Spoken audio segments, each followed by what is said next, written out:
বাংলার মাটিতে তাল ফলের আলাদা এক ঐতিহ্য আছে। শ্রাবণ ভাদ্র এলেই উঠোনে উঠোনে বাজে তাল পড়ার শব্দ। আর সেই তাল দিয়ে আজ বানাবো একদম সহজ অথচ অদ্ভুত স্বাদের মিষ্টান্ন, তাল ফুলুরি।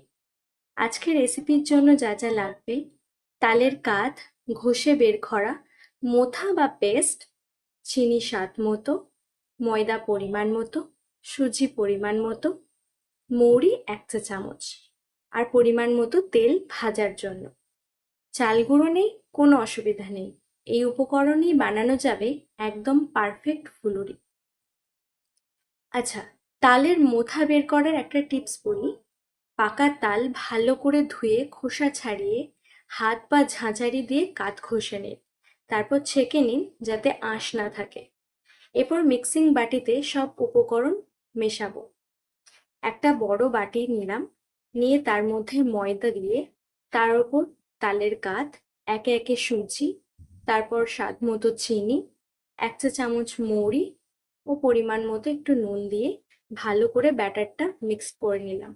এমনভাবে মিক্স করতে হবে যেন ব্যাটারটা খুব পাতলা না হয়ে যায়, তাহলে ফুলুরি কিন্তু সঠিকভাবে হবে না। এরপর কড়াইতে তেল গরম করে ছোট ছোট চামচে করে ব্যাটারে ছেড়ে দিন, অথবা হাত দিয়েও ছাড়তে পারেন। মাঝারি আঁচে সোনালি বাদামি রং না হওয়া পর্যন্ত ভাজুন। তাল ফুলুরি কিন্তু তাড়াতাড়ি ফুলে ওঠে, তাই আঁচটা মাঝারি রাখলে ভেতরটা ভালোভাবে সেঁকে যাবে। সব ফুলুরি ভেজে তুলে নিন। বাহারে সোনালি গন্ধে মুগ্ধকর চায়ের সাথে কিংবা স্রেফ একটু খাওয়ার ইচ্ছা হলে তাল ফুলুরি হবে আপনার সেরা সঙ্গী। আর দেখুন, চাল গুঁড়ো ছাড়াই একদম পারফেক্ট নরম, ভেতরে খসখসে, বাইরে তাল ফুলুরির তৈরি। এই রেসিপি যেন হারিয়ে না যায়। শেয়ার করে রাখুন প্রিয়জনদের সঙ্গে। আর হ্যাঁ, সাবস্ক্রাইব করতে ভুলবেন না কিন্তু রংতুলি আর কাপ প্লেটের চ্যানেলে। আরও অনেক মজার রান্না নিয়ে আসছি পরের ভিডিওতে। আজকের মতো চললাম।